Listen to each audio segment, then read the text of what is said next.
Hello everyone! Welcome to today's video. I'll be showing you how to add an Undertale style theming screen to name the character and a timer of our game's playtime and a save point to our game. First, however, there are a few things I'd like to say. Firstly, sorry that it's been so long since my last tutorial my life has been very busy and I haven't been doing great. Secondly, I recently discovered that Yad, the person who presented in my Discord the dialogue system for my tutorials, is an avid user of AI and uses it a lot for coding, and they're also acting pretty inappropriate in my server, so I have removed them from my Discord mod team and they've been banned, and I'll be redoing the dialogue system from scratch to ensure 100% humanity and ethicality of my series.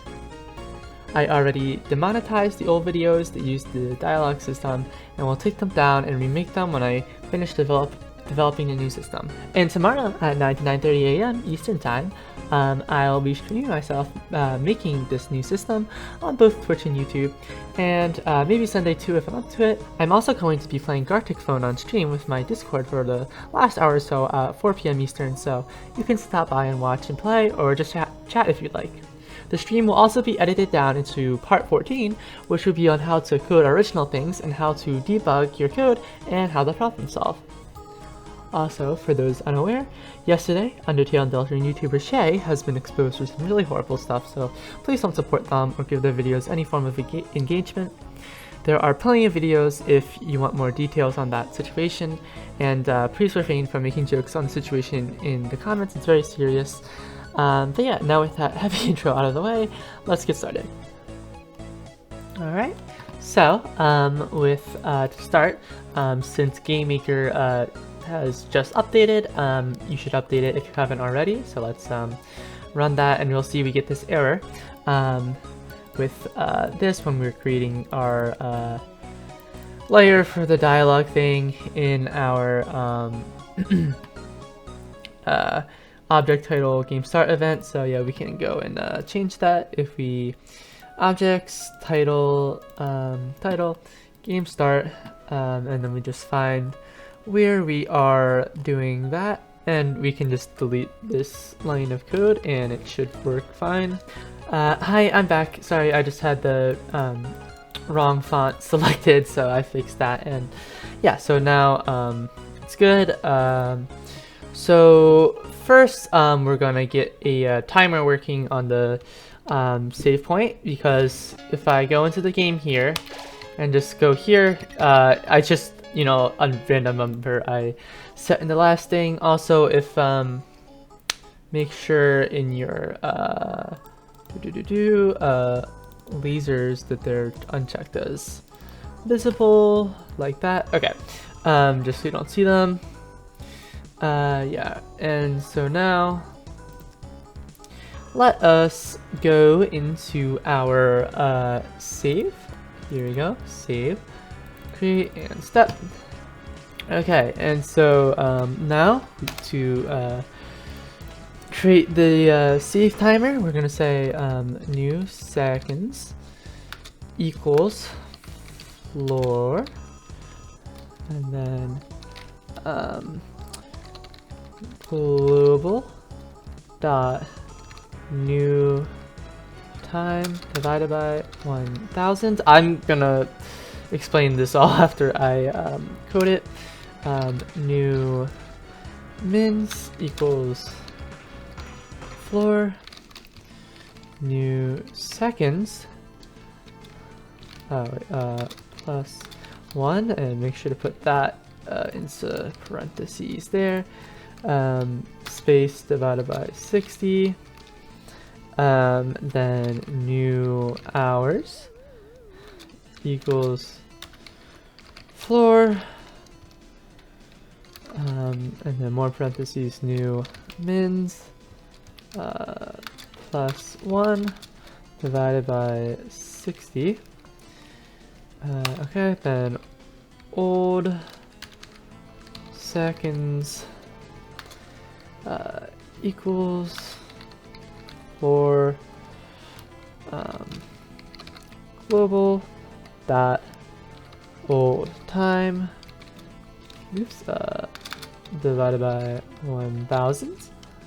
Okay, old mins equals floor old seconds divided by 60 and old hours equals floor old mins divided by 60. Then total minutes equals new minutes. Oops. Yeah, it's new mins. Oops, my bad. New mins. I spelled that wrong again. New mins. Plus old mins. And total hours. Just TOT. So I'm abbreviating total there. Total hours equals new hours plus old hours. And finally, total seconds equals new seconds plus old seconds. Okay, so the reason we're doing all this is so global.newTime is something I haven't set up just yet, but basically it's going to be keeping track of our playtime in milliseconds. So we have to divide it by 1,000 to get how many seconds that is. And so new seconds is how many seconds we've gotten in our newest play session of the game. The old seconds is how many seconds we had in the all our previous ones combined, and total is our new ones plus our old ones together, so we can have a total one to save to the file to use as reference next time as old for all the different time measurements. I don't know why I put that there. I can just like that. Okay, so and the reason we're using floor is to just round it down to the nearest whole number. Yeah, so anyway, next we need to actually define new time.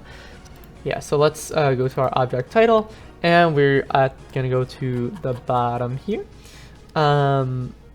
Actually no, yeah, in our game start. Oh, and we're also gonna say global dot font default equals fnt underscore main, and then we can say if global, and this is only if you have other languages, and specifically ones that use a different script than the Roman alphabet. We can say JP, oops, like that. Okay, and then in this case we're going to set our global dot font default to fnt underscore main JP. Okay, like that. And then we also want to say global dot font sans equals fnt underscore main underscore sans. Okay. Okay. And remember, mono width is the default main one is going to be mono width. I can't say that word. Which means all the letters are spaced evenly between each other, but sans has more natural spacing, and that's used in menus and in the credits and stuff. This is used for text boxes. But anyhow, yeah. So now below all this, we're gonna have our time variables, and so first we're gonna say ini underscore open, and then we want the name of our ini, like that. So then we are going to say global dot old time equals ini underscore read real. I'm going to be reading save 1, playtime, comma 0. Okay, so then ini underscore close, global dot new time equals 0, and global dot save time equals 0, global dot menu menu time equals 0, and global dot count menu time equals true. Okay, so what does this all mean? First, we are going to just like set our old time variable to all the, to the time of all the previous times we've played the game, right? That's pretty self-explanatory. The new time we're setting to 0 because we haven't had any new time at the very start of the game. Okay, and if I'm being honest, I kind of forget what global.savetime does. It's been so long since I actually coded this part of the video. I apologize for that, but it does get used, and maybe you'll be able to figure out from context. But anyway, and then the menu time is just how long you've spent in the menu, and count menu time is if we're counting our time in the menu. And when I say the menu, I mean like the when you load up the game, like the options it shows you. Yeah. Yeah, so then anyway, next we're gonna go to our object save again. And yeah, sorry if like I'm doing this not in a very logical order. It's really been so long since I coded this. I do apologize. The second part of this video will be better. Alright, so before all the party stuff is where we're gonna write our time things. So let's just like comment this part party, and then up here we can comment it time management. Alright, so now here what we're gonna say is global dot old time equals ini underscore read real, and then save 1, and then playtime is the section we're going to save under, and the default is just going to be 0.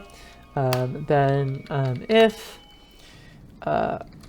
global dot count menu time equals true, then we're going to say global dot new time new time equals current nt, oh my god, current time, which is a built-in Gamemaker feature that will return the number of like milliseconds since the game started, which is how we're gonna actually keep track of like any time here, or any new time I should say, right?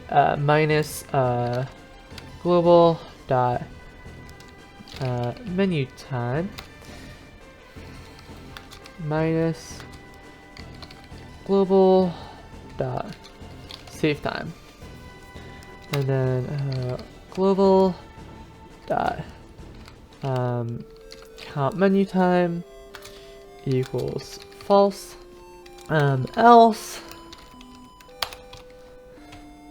then global dot new time equals current time minus global dot save time. Okay, if I'm being honest, I kind of forget why we're subtracting stuff the way we are here, but I just know it works. Sorry. It's been too long. But anyway, let's see here. Now we want to say new seconds equals floor, and then global dot new time divided by 1,000, and then I think this is actually just the same stuff that we did here, so we can copy it and paste it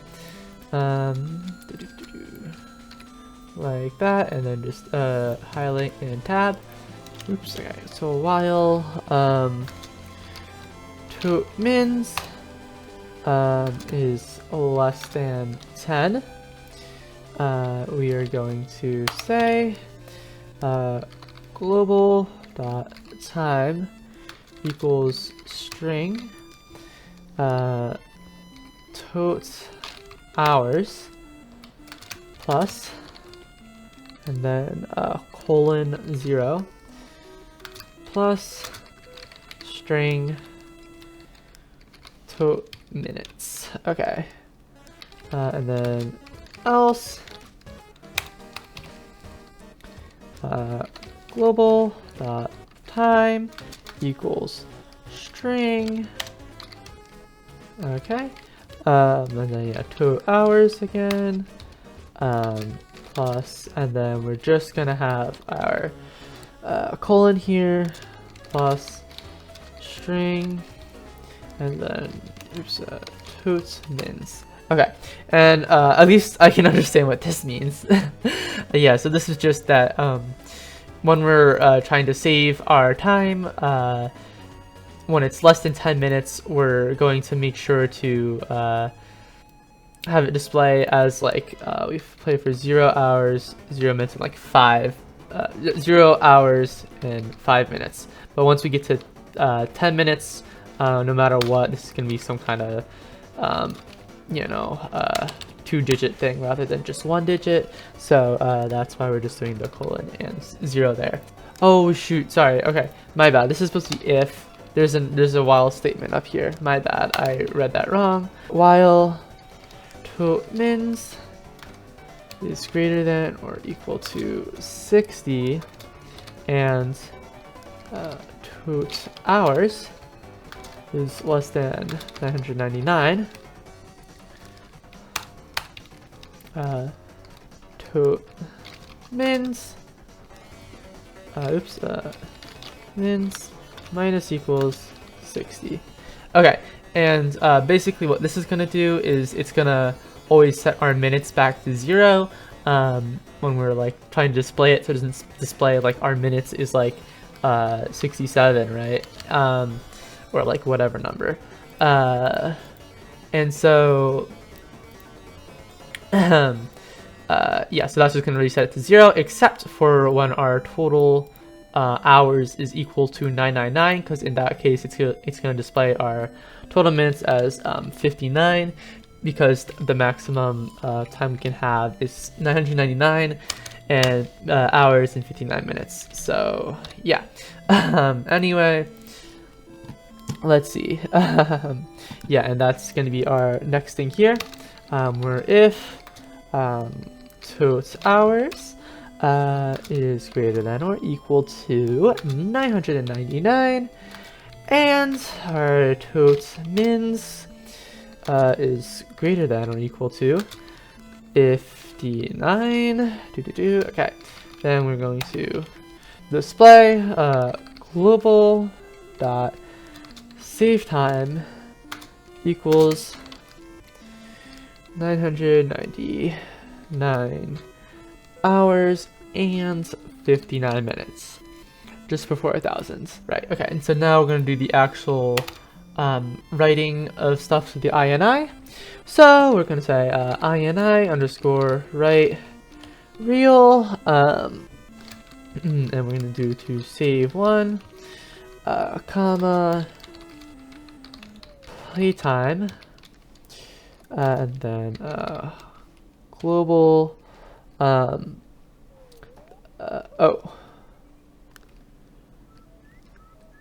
all right, okay, I can't speak. Global dot old time plus global dot new time. Yeah, and then we're just gonna say global dot save time equals current time. Okay, and it seems the save time variable is just the last time that we saved, which makes sense why we're taking our current time, subtracting how much time we spent in the menus, and subtracting the last time we saved to make our new time variable, because that's going to be all the new time since the last time we saved to save to add to our old time to save as our current total to our total time to keep track of everything. I'm sorry, this is confusing. It's a lot of numbers, and I don't blame you for not understanding it. Okay, well anyway, so now in our save menu, what we're gonna do is set our time to global dot time. Okay, it seems I misspelled new here as mu, so let me fix that. Okay, and now that we have that done, we want to say our same code from here. Just copy all of this, and we're gonna paste it right here. And yeah, you can delete the indentation. So now we should be able to run it, and there we go. Now it's at 0, 0, 0. But if we want to actually make sure that we are doing everything right, we can do some debug messages. So show debug message, and we're gonna say total seconds, like that, and then show for debug message total minutes, and show underscore debug message, and then global dot time. Okay, so now let's load that up, and so you can see there we're at 0, 0, 0, except I should put this not in the create event but in our step event. Okay, so in order to actually make sure we aren't counting menu time, what we want to do is go to our buttons continue here, create step, draw. Okay, so we're gonna go into step here, and in our start save here at the bottom here, we're going to say global dot menu time equals current and time. Okay, like that. Okay, and so then in our menu one of just buttons, we're going to do the same thing. Just here, we're going to say global dot menu time equals our current underscore time, right? And so if we go to our game here, we can save 3, 4, 5. You can see that updating here. So that then if I launch it again and we're in the menu for a bit, then that shouldn't affect our time. So let's check that. So let's just wait like 1, 2, 3, 4, 5, 6, 7, 8, 9, 10. And yes, and then we click it, 9, 10, 10. You see it did not count our time in the menu, which is we only want to count the gameplay time in our thing. So yeah, and yeah, so now let's just let it run for about a minute, and then we'll just make sure that it actually updates everything as it should. So yeah, let's do that. Alright, so we're coming up on a minute here, and hopefully it should display 1 minute on our save menu once we get to that. There we go, now we're at 1 minute. So yes, now we know that works. So now, if we want, we can go to our, alright, and then if we want to like in hours to milliseconds converter, and we want to like 999 hours, and we converted it to, you know, however many milliseconds. and we go to our thing and we paste that in our playtime thing. Make sure to remove any commas. Oh, I'm trying to fix something, but I just found out that you need to change timer from 0 to 1 if you have it as that. Just okay, I see. So we need to change here from save time to just time, and find that here, save time to just time. And so now when we run it, there we go. So yeah, if you don't have it as just time, then it's not going to work when you have a you know, like really high like number for your you know, playtime. So let's run that again, and should still be that number. Yep, there we go. So now that all works properly. You can reset your playtime if you want by deleting it and stuff. And yeah, so that will be it for the keeping track of the time thing. So now let's close all that out, and we can get started on the next part, which is going to be adding a naming sequence to our game so we can name the character and stuff. So yeah, first thing we're gonna need to do is we are going to need an object, and we're going to call this obj underscore name character, or just Kara, and then we are going to add event, create add event, draw add event, step. Okay, so in our create event, we're going to say global dot name equals, and then just an empty string. Then we're going to set a character max, or not, yeah, like that, char max, and you can set this however long you want your name to be. Undertale sex, you could do whatever you want. And then we're going to say name for bidden equals false. I wrote this all today, so it's going to be a lot easier to explain. You know, so name forbidden is going to be if the name you enter is allowed to be used as a name or not.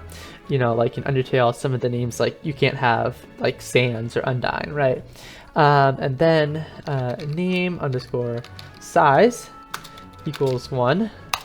Then name underscore y equals 0. And so the size is going to be controlling the size of the name at the top, and y is the y position of it, because when you select like when it asks are you sure this is a good name, it's going to make the name get bigger, and it's going to come farther down the screen, and it's also going to rotate. So you're going to say name underscore rotation underscore offset, because if you look at how it works in Undertale, it shakes a tiny bit as it comes down, but not like shaking left and right, up and down. It shakes rotational wise. So and you can set this to whatever value you think looks best when we get to that. I like 0.75, and then rotation, oh wait, offset, actually wait, no, my bad, set that to 0. And then yes, okay, and then the actual intensity, the shake of it, we'll set that to 0.75, and then yes, and then shake, and then underscore delay, which is how long to wait in between each shake of it. I like to have that at 4, but you can change that as you like when we get there. And then top text, which is going to be text displayed at the top, equals name the fallen human, period. Okay, so now we're going to say stage equals 1, and this is going to be what stage of the naming process we're at. So like the first stage will be just entering in the letters. The second stage will be confirming, is this a good name, or telling you you can't have that name go back. And the third stage is having it fade to white and playing the reverse symbol sound or whatever, and putting you into your game. So yeah, so then we're gonna say row equals 0 and column equals 0, and this is to keep track of which row and column we're in for the the letters, and then selected equals an empty string, and this will be which letter we currently have selected. Like we'll do a debug thing to show us. It'll be like A, V, like whatever other letters, right? And then next we're going to create an array called alphabets, and then U for uppercase. I'm going to set that equal to an array with it's like a list of all the letters. I'll just have this in the description for you to copy, and it should look like that. And you can do the same thing for alphabet lowercase. And yeah, I'll just have those in the description to copy because it's a lot to type by yourself. And then you can say our lowercase offset equals -60, and this is by how much we're gonna have the lowercase letters below the uppercase letters, because as you can see in here, they're down here when these are up here. We're just doing -80 pixels to get them down there.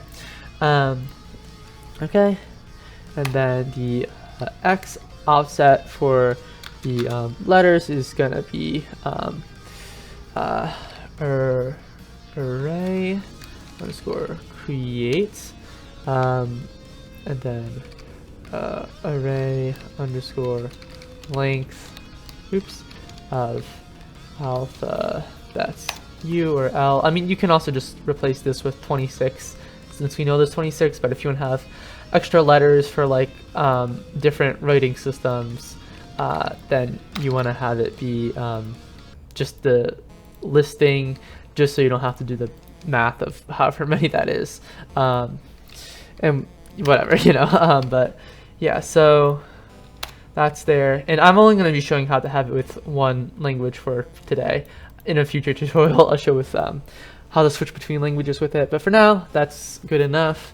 Then we're gonna say our timer value equals 3, timer equals timer value, and shake equals 0.3. And so what these three values are going to do is so that we're going to have a timer, which is going to be the how long we're going to wait before we shake each letter again in our menu here, and the value is just like how long we're shaking it, how long to wait before shaking it again, and shake is just how intense the shake is, how far it's gonna possibly move, and I just have that set to 0.3 because I like that. You can mess around with all these values later if you'd so like, but these ones I think are generally pretty good. So now we are going to have I'm going to set text draw values and stuff, but first, before we actually even do that, we're gonna draw underscore rectangle 0, 0, and then just to cover the entire screen, 400 C underscore, it doesn't have to be 400, but just as long as your whole screen is covered. And then you can copy that there, paste, comma, false. Okay, and make sure to have underscore color here. There we go. So now what this is going to do is going to draw a black rectangle over the whole screen so that we can draw the letters and stuff on top of it. Before we do anything else, we need to go to our object buttons. Yeah, instead of all this code here, let's comment this out by doing a slash and then an asterisk, and at the end we can do asterisk slash to get that all commented out. And then we're going to say instance underscore create depth, and then I'm going to say x comma y comma depth, comma, obj underscore name Kara. Alright, so now below that we're gonna say instance underscore destroy, obj underscore title, instance underscore, oops.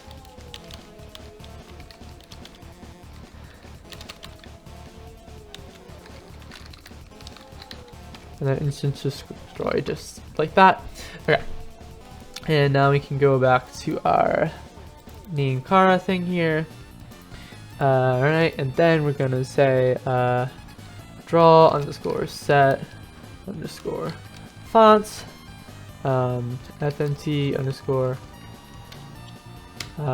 main underscore sans, and actually for our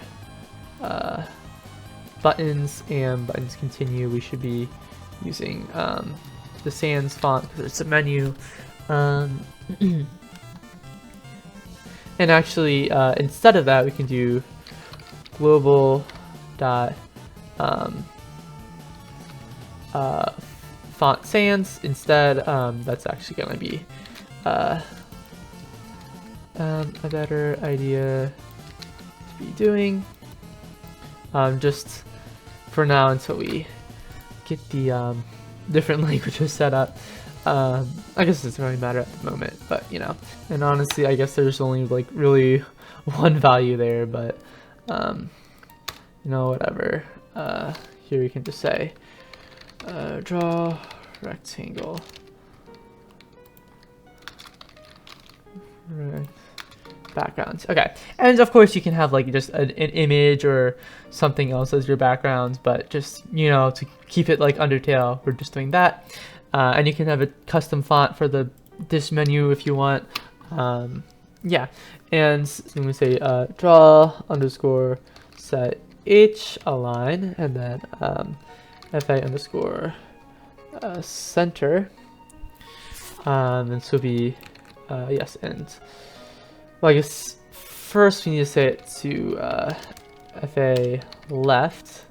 Let's say here draw top text, and the top text is drawn left aligned, so draw underscore text. Okay, let's do center dot x, center dot y, center dot x minus 70. And you might have to adjust this value depending on what your thing says, because if you're doing it left aligned like it is in Undertale, yeah, you have to adjust that. But I think 70 is good if you have a similarly length, I can't speak, sentence, but anyway, then just top text. Okay, and then below this we're gonna set it to draw at the center, and here we can copy this and paste it here and paste it here in our buttons object, just so they stay aligned right. Then I'm gonna say draw name, and then draw underscore text underscore transforms, and it's gonna be center dot x, center dot y, minus 80, plus name underscore y, comma global dot name, comma name underscore size, comma 0 plus name rotation offset. Oh, and we need another name size here, name underscore size. Okay. So basically what we're doing here is we're drawing it in the center, and we're gonna offset it by 80, so it's like a little down on the screen, and then we're gonna add whatever our name y value is when it's getting bigger at the end later on, and then just display the name. And this is going to be its scale, and its scale is going to be proportionally the same, so we just can keep it the same variable, which we'll update later. And our angle is always going to be 0 plus some rotational offset. Okay, so now we can do our first stage, where if stage equals 1, all right, and then let's first tab here, okay, and then yes, let's comment here, typing the name stage just so we remember. All right, top text is gonna be whatever we had over here. We can just copy and paste that. Honestly, this doesn't need to have a value, it can just be blank, because we'll be setting it over here. But anyway, so top text equals name the fallen human, and then name underscore y equals 0, because we're not having it move anywhere. We always want it to be this line and not and we don't want the name to be moving down the screen. We don't want the name rotational offset to be anything other than 0, and we want the name size, that is the scale, to always be 1. Okay, so now let's draw the letters of the alphabet. So let's have uppercase. All right, and then we'll have row 0. I did each of these in different rows because I coded like just displaying the letters like a while ago, and now today I coded the rest. I probably should have just redone how I displayed the letters before. I did all the rest of the work, but it's too late now, I guess. Yeah, so each of them is going to be displayed in a for loop. So we're going to say for, and then how a for loop works is I used it before for the party member tutorials, but I didn't actually know how it worked back then, so I kind of just like showed how to do it without explaining it, but I'll explain it now. So I'm going to say for some variable I, which stands for index. So we want the index I to start at 0, and we're going to keep doing this until I it's no longer true that I is less than 7, or we're just going to do it until I less than 7 is not true, and we're just going to add 1 to our index each loop. So basically what that's going to look like is we start at 0, we keep doing it until it's like the 6th time, and then we're gonna we're only like going by ones each time we loop, so it's just gonna be like 0, 1, 2, 3, 4, 5, 6, right? It looks more complicated than it is, but it's useful because we can keep track of which loop we're on with the variable I. So yeah, so now we can set color and select the current letter we're on. So we're going to say if row equals 0 and column equals I minus row times 6. Draw underscore set underscore color, and then C underscore yellow, and then selected equals alphabet uppercase in the index of I, else if row equals 0, draw underscore set underscore color, and C underscore white. Okay, so what this is gonna do is if our row is like row 0, because that's the current row we're on, and our column is equal to our index minus our row times 6, which is kind of hard to explain, but like just as we add more rows, we our column is always gonna be 0, 1, 2, 3, 4, 5, 6.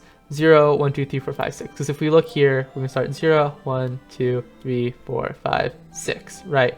And it's gonna be like those values 0 through 6 for all of these, even when the index goes above that. And so basically all we're doing here is making sure that the index always equals the numbers 0 through 6, corresponding to where they are here. Like for example, this one would be 2 because it was 0, 1, 2, right? And so now that we are properly checking for the right place to turn the text yellow, we're going to actually draw the text here. And to do that, we're going to say draw underscore text, and that's going to be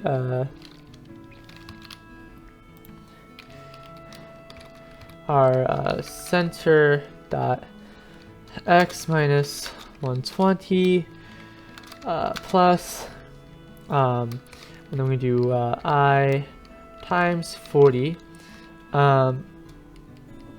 plus the x offset of our index, comma, center dot y minus 60 plus y offset of our current index plus alphabets use current index, right? So this is a little weird to explain. So this is just the positioning here, and for each letter we want it to be spaced out, so we're going to multiply its x position. We're going to add like our current index times 40, right? So the first one will be at just this plus 0 times 40, so it's just going to be this. Then 1 times 40, so it's going to be this plus 40, right? So then you have that nice spacing between it. We have 40 in between each of them. Yeah, so then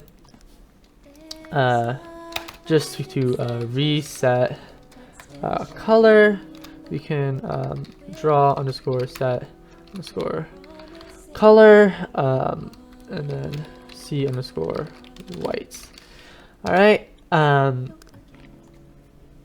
so before we run this, yeah, I should also explain what so this is like gonna be like the offset for it shaking around, and how we're handling the offset is we're creating a separate array that contains the offset we should have for each individual letter, and we're just adding that to the x and y positions of that letter while we're drawing it.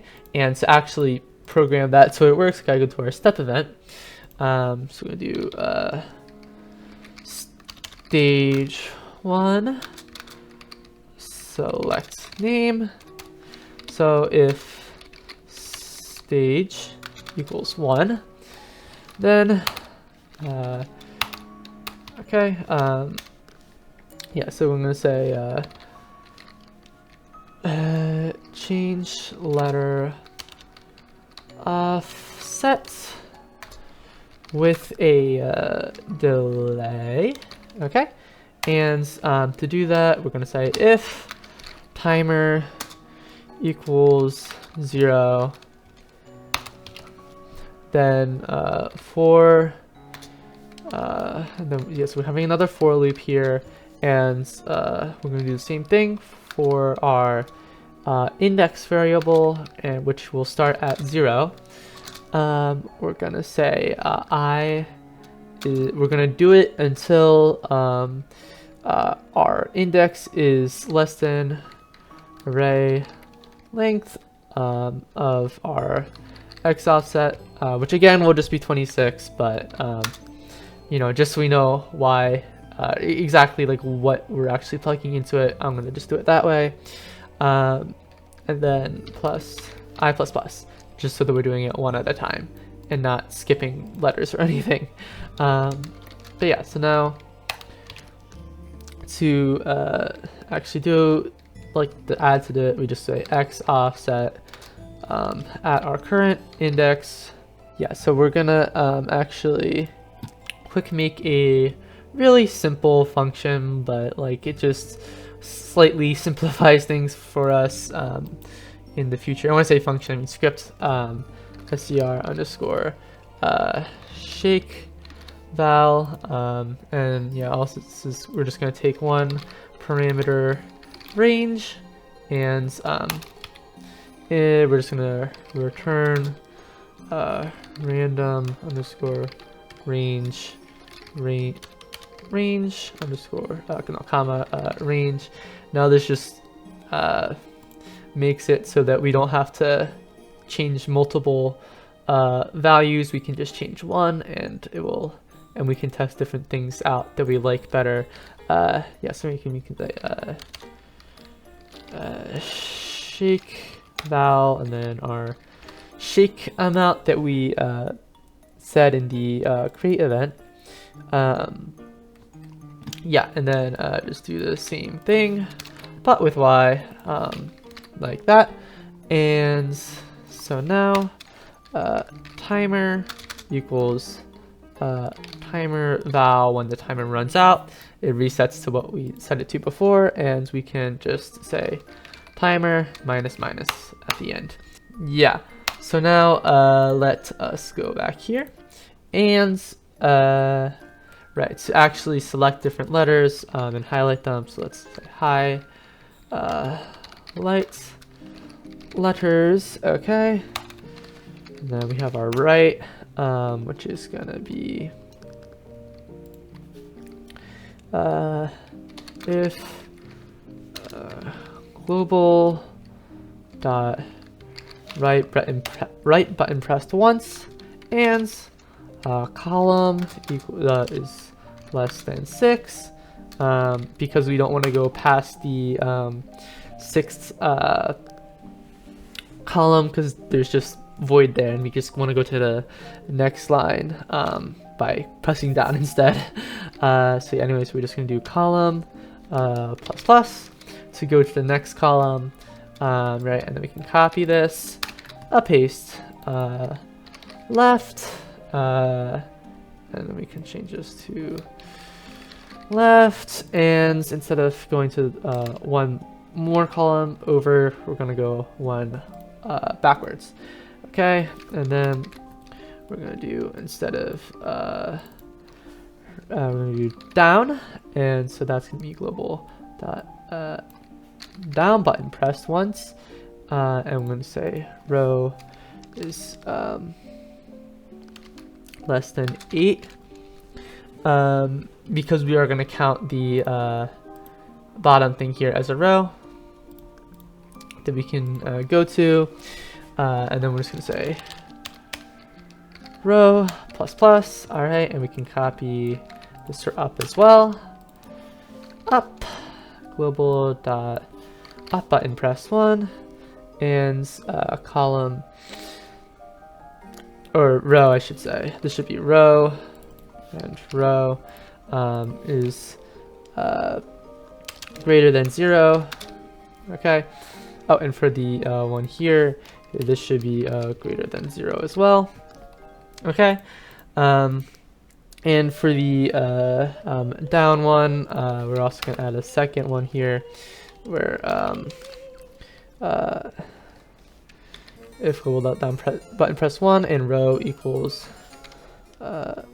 7, we just want to say selected equals that, so that it doesn't think there's any letter selected when we go to our bottom options down here. Okay, and we can remove this down here. Okay, so then yeah, and we also want to make sure. Actually, okay, the next part we can wait. Okay, also make sure you spell things right. Whoopsie me. Okay. Okay, also I messed this up. This should be 100, not 10. Okay, so you actually make sure it's a negative range over here, otherwise it's not gonna work. And then you're gonna struggle forever thinking what the heck is going wrong. But yeah, so now anyway, if you run it, look, now all the letters are shaking like that, and yeah, perfect. So now we just need to add the other rows. So we can just copy that. Okay. Yeah, so we can just copy that, paste, and now this is row 1. And yeah, so the different rows are gonna have different values we need. So we're gonna start at I equals 7 and go to I equals 14. And then yeah, just change this from 6 to 7. Yes, we want row to be 1, and yeah, I don't know why it goes 6 originally, now 7. Oh, I guess because 0, the first one starts with 0, so you gotta do 6, but now it's 7. But anyway, see yellow, that. Oh, actually, this, we don't need that. Yeah, I don't think we need it actually either. Okay, yeah, and you can delete from up there too, like that. That was leftover. Anyway, yep. Okay, and then just draw text is gonna be instead of 120, it's gonna be 400, and I times 40 x plus I. Center y minus 46, and yeah, you can change the distance in between the letters, and I think it is smaller in Undertale, but you do need to find the right values to use for that, which I'm not doing right now. I'm just gonna go with what I originally went with. Hope you understand. Anyway, yep. Okay, and then we can copy that for our row 2, which is the third row, because remember we're starting at 0. Okay, and then I equals 14, and then I'm gonna go to 21, right, and then yeah, change this from row 1 to row 2. Okay, and 7 yellow I. Yes, instead of 400, do 680. Okay, and instead of 46, it's gonna be 32. Yep. All right. Paste that again, and now we have row 3, which would be the last uppercase row. So we'll start with I-21 and go to I-26, because you know it's the length of the alphabet, or just, you know, and you do it until you have like, you know, however many letters you need for whatever alphabet you're using, because I know there's like more in other alphabets, so you know, hopefully you should be able to figure that out. It's not that complicated, but yeah, so then just 3. Yep, that's good. All right, and then instead of 400, which is going to be 960. All right, and then instead of minus 46, it's gonna be minus 18. And yeah, so now it is time for lowercase, but first we can just run it and see for the uppercase. You know, that looks good. You can currently go to positions that don't really exist, but we'll fix that in a minute. First, let's do our lowercase. So yeah, let's paste this here. It's gonna be row 4, and that's gonna start 0 and go to 7. 7. All right, and then this will be that. Yep, draw text. So now it's gonna be minus 120. Actually, you know what? For all this, we can just copy all these here, and paste it here. Okay, and then go through, change it from 0 to 4, 1 to 5, 2 to 6, and then 3 to 7. Okay. Alright, and now if we go back up here to 4. Whoops, I went past it. Here you go. Yeah, so row equals 4, then 5, 6, 7. Alright, like that. Yeah, and then so all we have to do to change this is to just say minus low offset for the lowercase offset, and just paste it at the end of each of these, and we'll put it where it needs to be. So now if we run that, except it's the uppercase, we need to just switch it from upper here to lower. Change it to lower, from upper to lower, upper to lower, upper to lower, upper to lower, upper to lower, and upper to lower. Okay, now if you run that, it should be good. Alright, except, yeah. So it's not selecting them right just yet, and I'll show you how to fix that in a minute. But yeah, so far that's all good. Yeah, but to have it select stuff right, all we need to do is let's go up here, and instead of I, what we want to say is in parentheses I plus array length of alphabet L, so it's, you know, really 26, you know, depending on the alphabet you're using, plus 2.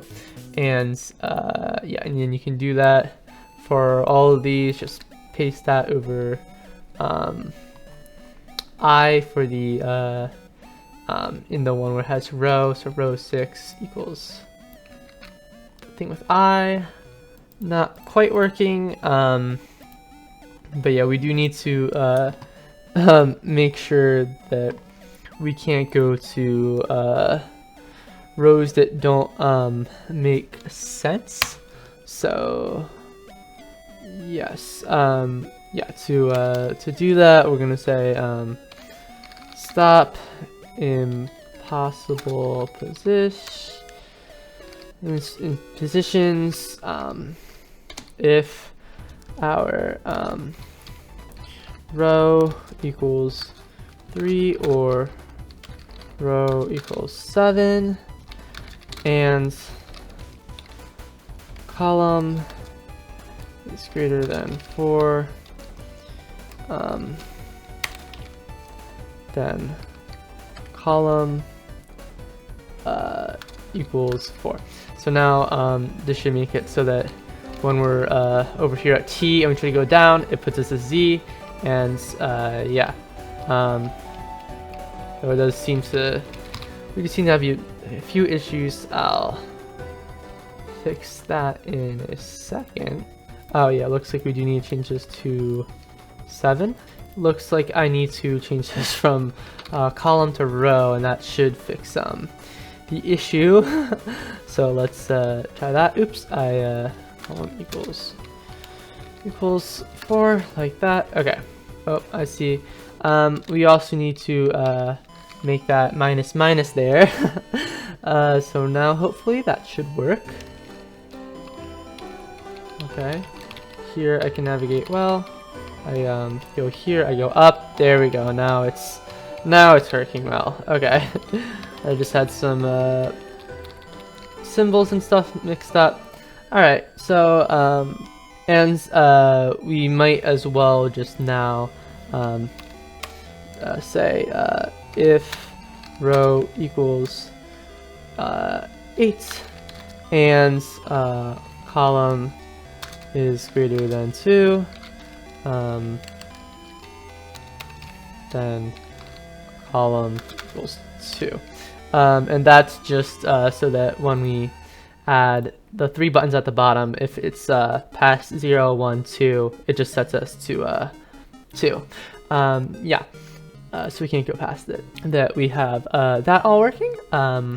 What we can do is, so first something useful we can do is have a debug message that will show us all the information we want to know. So show debug message, and then we want to say string row plus, and then space plus, oops, not equals, plus string, and then column plus space plus string selected plus space plus global dot name. Okay, now what this is going to do is in our output over here, it's going to show us a it's going to show us our row, our column, the current letter that's like that we're hovering over, and then it's going to show what the name currently is. So now here we can say select her. Actually, no, first before we do that, we have to actually no, yeah, we can do it. We can say if global dot select button pressed and string length global dot name is less than char max, and row is not equal 8, then global dot name plus equals selected. Okay, and yeah, and so we're setting what our currently selected letter to whatever the index is of alphabet, which will be, you know, highlighted in yellow. So now if we run the game here, we can see in the bottom left in our output we have our you know, row, column, and our currently hovered over letter, right? So then I can click it and we'll say S, A, and S, right? But it won't let me do more than 6 letters, like that. So yeah, perfect, and it shows that all in the bottom left, so we know it's working perfectly. So we can, you know, comment that out since we don't need it anymore, since we know it works. So yes, now for the final bit of stage 1, we can do row 8, which is going to be the options, which we can all handle in our draw event. So we can just say options. So now our first one is going to be quit. And I'm going to set color and return to title. If row equals 8 and column is 0, so we're in row 8, we're on the first thing.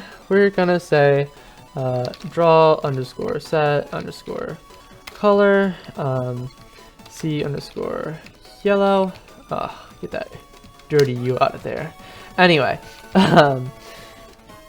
okay, and then if global dot select button pressed, while, like, you know, while we're selected here, then because if this is true, then we're hovering over it, and then if we hit the select button, we're going to say instance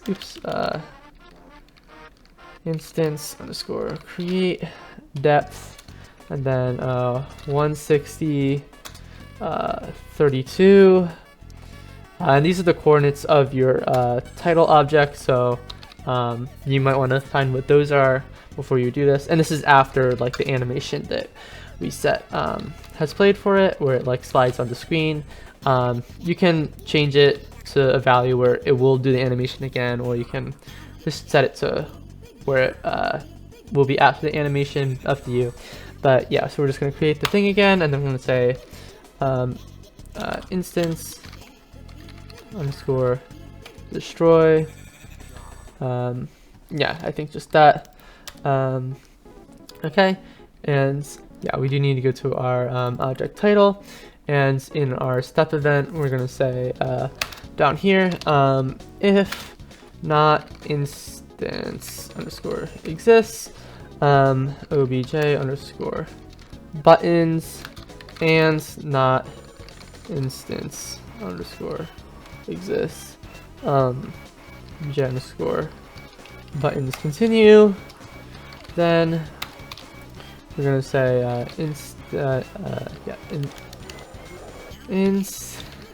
cannot type for the life of me.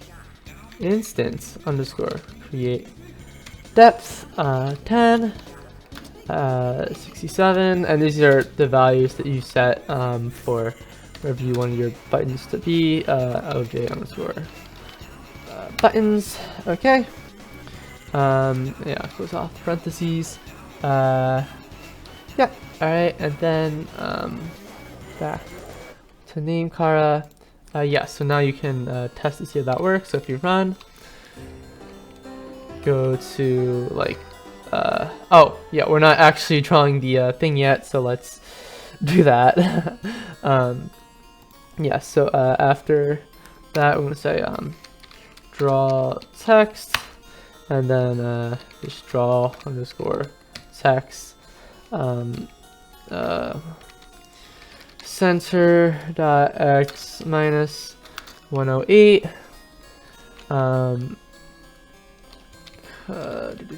comma, oh yeah, this is supposed to be in parentheses here. Alright, and then comma space more center dot y plus 70. Alright, comma, and then just the string we want, which is quit. Alright, like that. And then reset color, and then you can just do a draw set color, see white.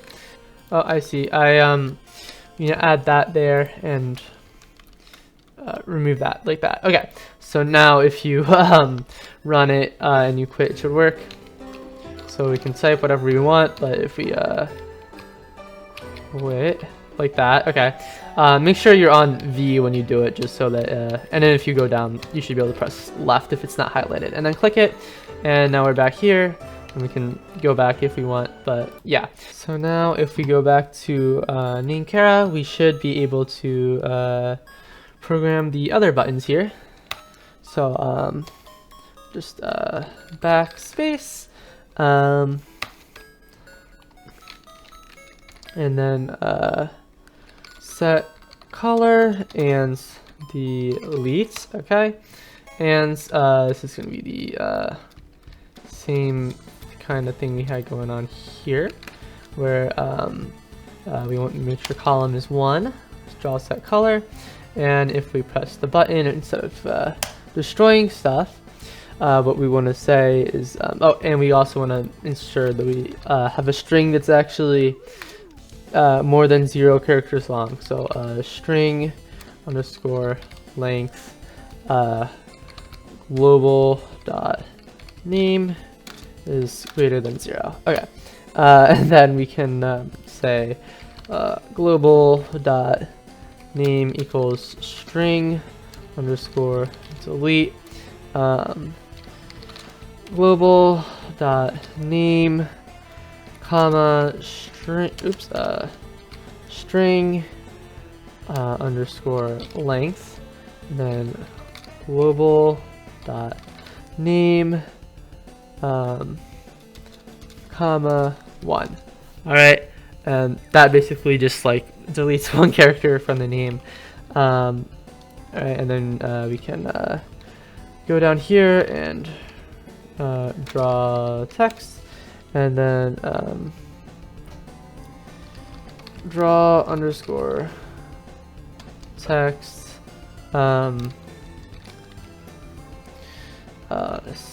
oops, you know, you can copy this and then just change the value from minus 108 to minus 16, and instead of quit, backspace.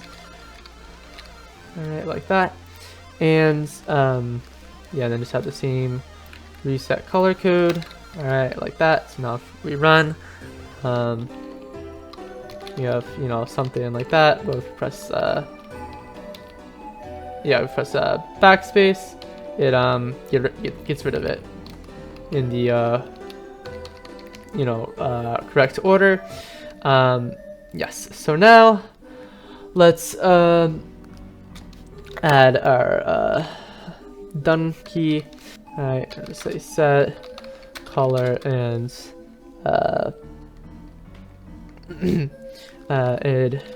advanced stage. Okay. So now, you know, we can just copy this from here, like that. All right, so we'll make it column 2, and we don't need to worry about that. Yeah, so all we have to say is column equals 0. Yes, and then stage plus plus, like that, and just change it from -16 to plus 90, and just done. All right, so now if we do that, go to done, there you go. So then that's all right. Two final things left to add for this stage is we'll have a delete with X, which is what it sounds. It lets you delete the previous character you entered by just pressing X instead of backspace, going all the way down for that. So yeah, for this we are going to have to go to our dual input checker, create here, and we are going to say right, we're going to copy this, make a new one, instead of select, cancel, okay, and then we can copy this, paste, cancel,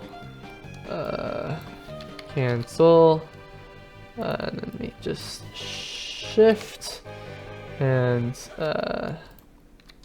cancel. Alright, cancel button and cancel button. Okay, you know, save that, and you can go back to our character naming thing. Okay, so now if cancel, the global.cancel button pressed. Okay, and string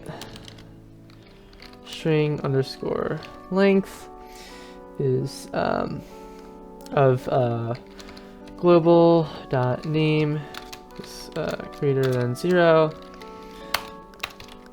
Okay,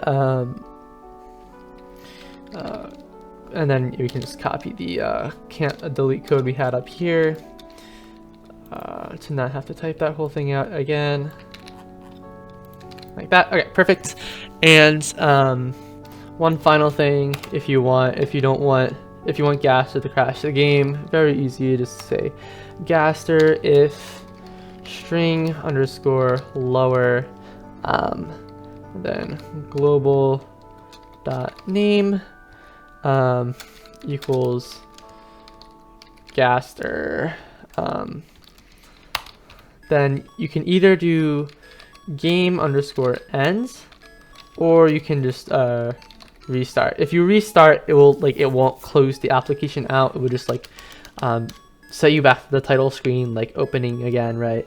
But I like to just do game end, so it crashes it because it makes them feel more powerful. And the reason we're doing string lower of global.name is so no matter what like casing we put, it will always just like check to see if it matches with that. So yeah, and I can just put this like game underscore restart. If you'd rather want to do that, that's also an option, but you can't do both at the same time. That doesn't work. Yeah, and so that is the end of stage 1. So now we can say else if stage equals 2, and create our spacing here. I would say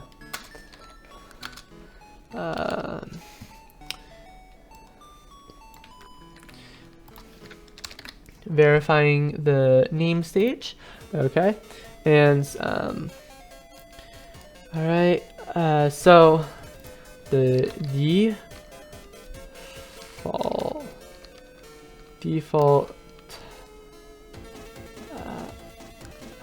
oh wait, it's a comment, duh.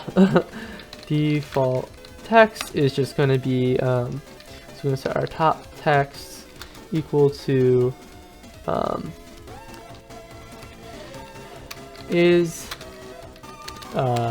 this name correct? Question mark. And we're going to set name forbidden to false. Okay, so now we are going to say, okay, if we have none, it'll make sense why I said none here in a minute, but just if I have no name entered, I'll say if string underscore length of global.name equals 0,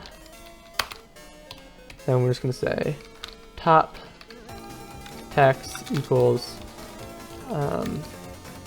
you must choose a name, period, and name forbidden equals true. Okay, and then I'll say options, which is going to be our yes, no, and go back if it's not a valid name. So we're going to say if column is greater than 1, column equals 0. Okay, just to make sure that we're not somehow outside of the two options we can have, which are no and yes, respectively. So we're going to say if name is not a name that's forbidden, then we'll say our no code here. If column is 0, then we're going to draw underscore set underscore color C underscore yellow. If global dot select button pressed, then we're gonna stage minus minus. Okay, so if we click no, then we're just gonna go back to stage. And so let's draw the text, which is gonna be are the same as our thing here. Oops.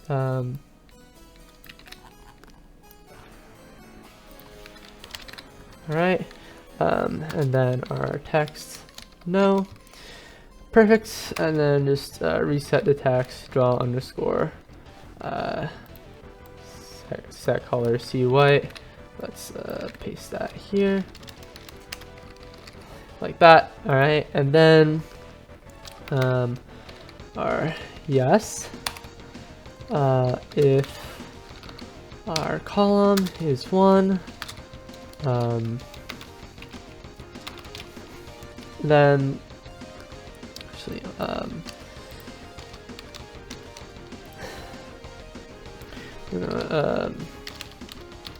can just copy all of this,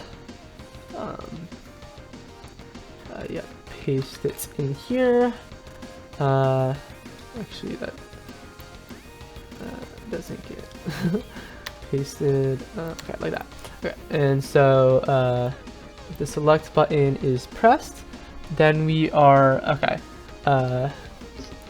Instance underscore create underscore depth, and we're going to say 0, 0, negative 1000, comma, and then obj underscore white fade.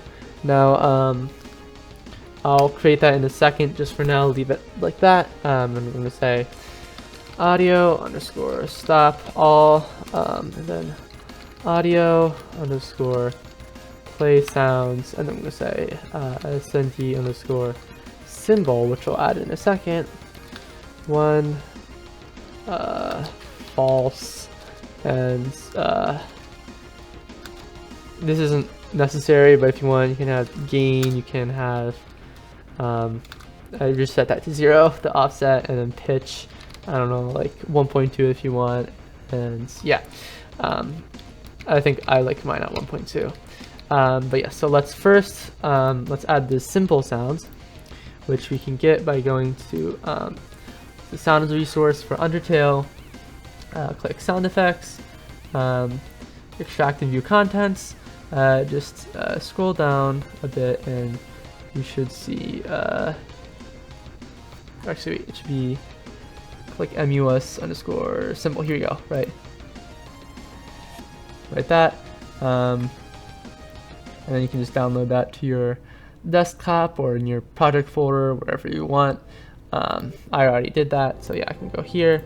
I don't know why I did this weird thing. Here, you just delete that. But you can change the pitch if you want for something, and then you can, yeah, in your sounds here, you're just gonna click create sounds, snd underscore symbol, okay, and then you can locate that file. Actually, let me move this into my folder. Move that. Okay. Here you go. Sound symbol.ogg. Make sure you click stereo, and then I guess you can make it compressed if you want to save on some space and don't care if you lose a little quality. All right, perfect. So now we do need to create an object, and we'll call this obj underscore white fade, which, as the name implies, will fade to white. So first things first, we need to have a white sprite for that. Sprite SVR underscore white fade, okay, and then you can just make this like big enough to fill the screen. Apply, edit image, fill bucket, click, you're done. I don't know, save. Alright, and then we go to white fade up here, drag this onto here. Oh, let me make sure it's I scaled this right. 400, click apply, there you go. So now it's 400 by 400. Yeah, go to the white fade objects, yeah, add event, create add event step. Okay, so basically we're just gonna say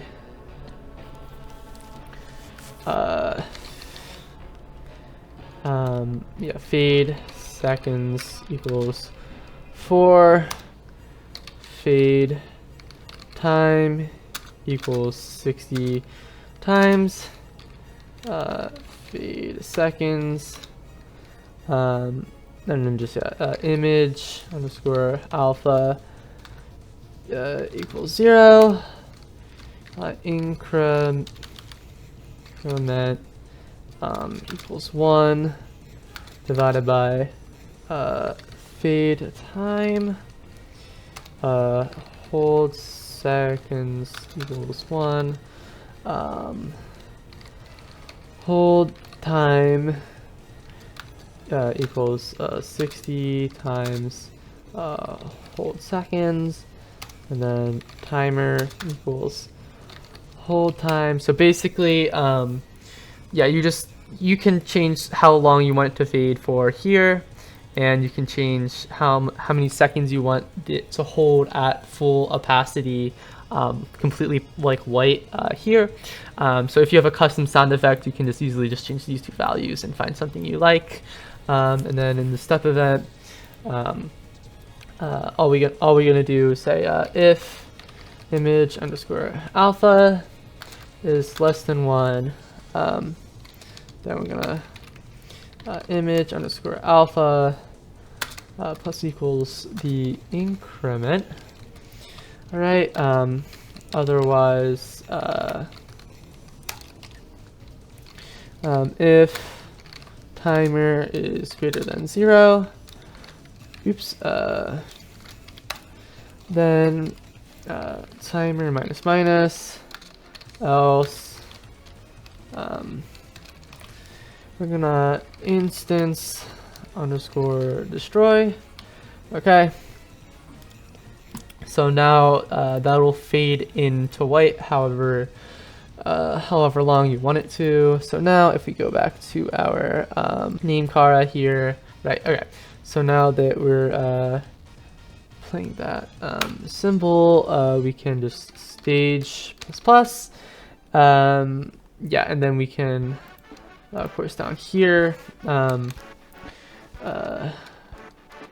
draw the text and stuff. So we're gonna say yes and reset the color down here. Make sure capital. All right. I mean, it doesn't need to be, but you know. All right. And then in our step event for stage 2, we have a bit of code to write.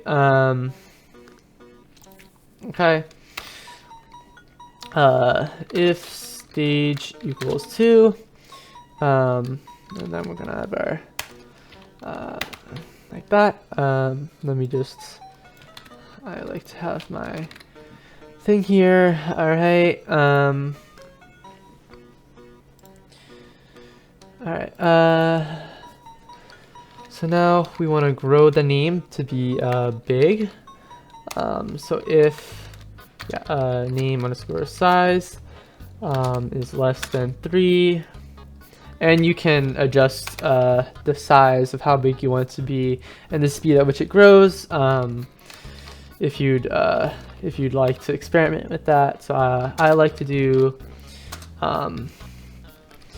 that where it's if it will grow to 3 and will grow by increments of 0.005 every frame. So now if name underscore y is less than 80, and name, yes, then name underscore y, we're gonna plus equals 0.2. So we're gonna make it go to we want the y offset to be 80, and we want, and if as long as it's not 80, we're going to be increasing it by 0.2. Yeah, so now we're going to say change name offset with delay, or that should be rotation, not offset, rotation. Okay, so now if timer equals 0. We want our name rotation offset to equal our SCR shake file, our rotation shake intensity variable, and then timer equals rotation shake delay, and down here timer minus minus. Okay, yeah, and so that'll start shaking it for us with the delay of our timer we set over here using this value. Again, you can adjust that, and you can adjust the intensity of it in the I mean up here, like this is the intensity and this is the delay. Okay, this is for the letters down here. Okay, so now we want to have the ability to actually go left and right through our yes and no, and by doing that, not by doing that, but to do that, we want to have our right and say if global dot right button pressed once and column is less than 1, then column plus plus, and left if global dot left button pressed once, and column is greater than 0, then we're gonna say column minus minus. Oh, okay, it looks like I added another name here for some reason. That's my bad. Okay, so now if we run that, so if I have like nothing, then it should say you must choose a name, except I haven't programmed going back yet, so let's restart that here. If I have a valid name and press ob, I see yes and no, except I didn't change their position for yes, so let me fix that. Draw, we want our yes x to be plus 90. My bad. Okay, so now that should work. So we press no, and we go back. We press done, press yes. Okay, and it stops, but we'll fix that. Yeah, see, it doesn't do anything quite yet. We haven't done stage 3, but you see we're already getting there. So now we can start stage 3, which should not actually be that hard. So probably the easiest stage to program. So now if stage equals 3, all right, and we have our space here, and let me just have my comment here. All right. So I'm gonna say top text equals a blank string. We don't want it to display anything at the top. If not instance underscore exists, obj underscore white fade. Okay, we're gonna say actually what we can do, we go to our object buttons here, we go to step, and we can uncomment this and cut it. Oops, like that. Okay, then go back to here, and we can paste like so. Just like that, and that's all we need to do for our draw event. Then in the step event, okay, if stage equals 3, okay, and then have our thing here, comment to just show it stage 3 more easily. Then we can just grow name like that, and that's literally it. So now when we like put some random string of letters, we can still delete stuff, you know, go back, have more letters, click done. Is this name correct? No, I can go back and done. Yes, and then it does that. It keeps growing. And then we're put into the game where we set our spawn to be. And of course, if you have your name and you just wait for it to grow, it will do that. So let's see.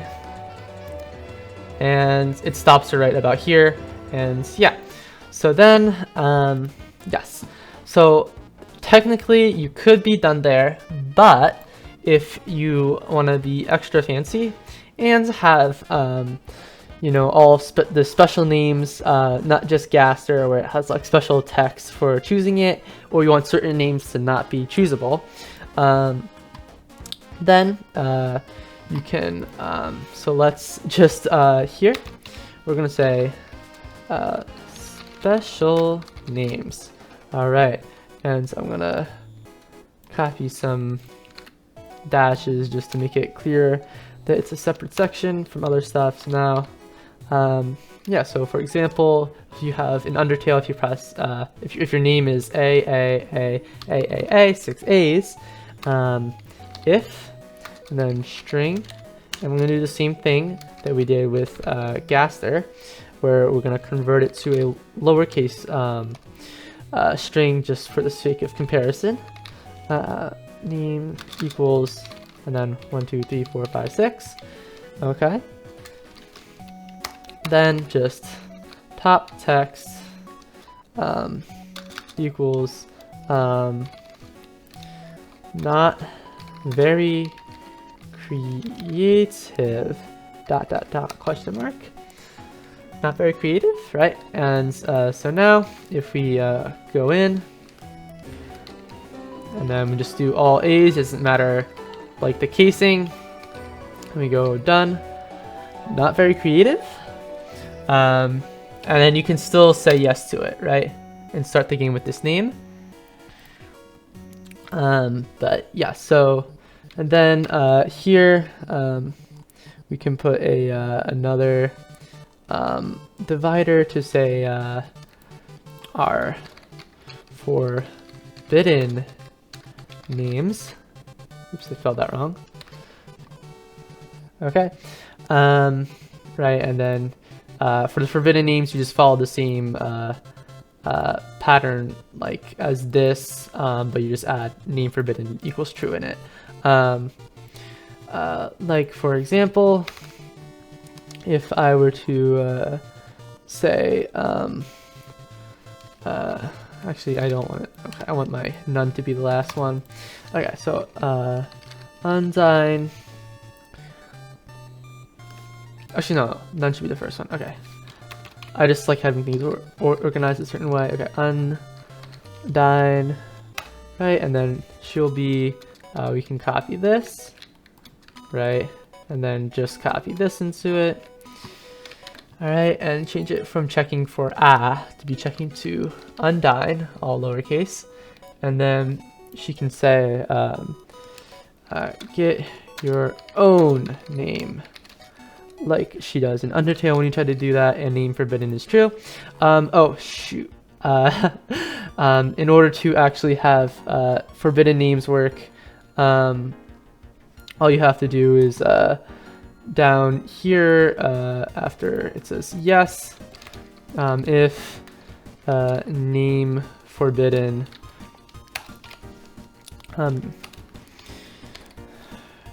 go back. And then column equals 0 if column equals 0. Actually,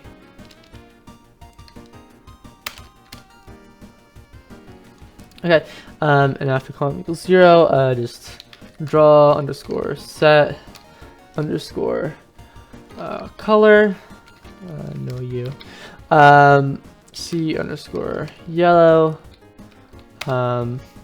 if global dot select button pressed, then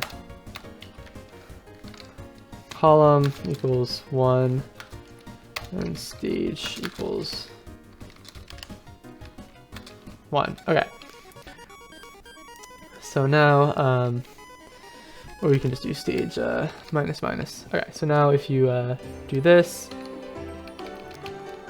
and if you just have like a non-valid name, oh wait, that's why I did that before.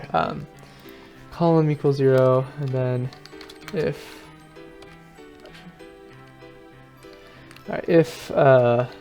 column equals 0, and then just like put that around here and tab that through. Okay, I guess stage just equals 1. All right. And then, oh, I didn't even draw the text. Yeah, and then you can copy the same for no and just change it from no to go back. Okay, and draw underscore set underscore color C underscore white. Okay, and then if you do that, it should work. So it's a non-valid name such as empty, so you must choose a name, go back, and yeah. Right, and then I can do undyne,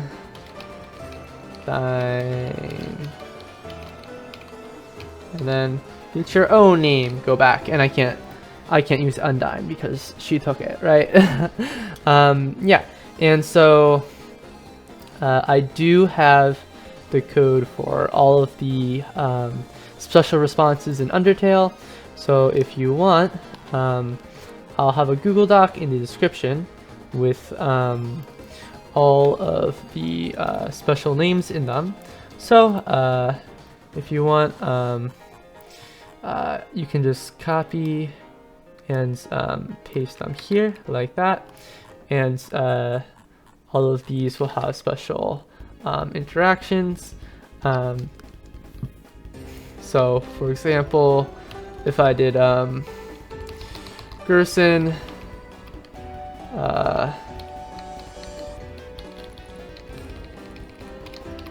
right, and click done. Wahaha, why not? I don't know why it says wahaha now, but you know. Yeah, and then you know, Gerson lets you use his name, and yeah. So now that we have all these names in here, and you can add your own, of course, we need to actually make sure we save that and have it on our menu and stuff. So first of all, name equals global dot name. Okay, simple enough there. And then in object save, we just want to have a another string here, and paste this here. Instead of room, it's going to be name.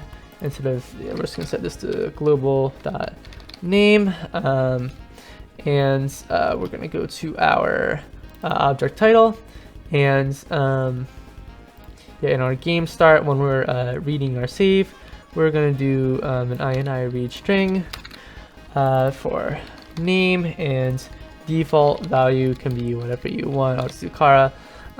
Yeah, so now when we run that, and I set my name to let's do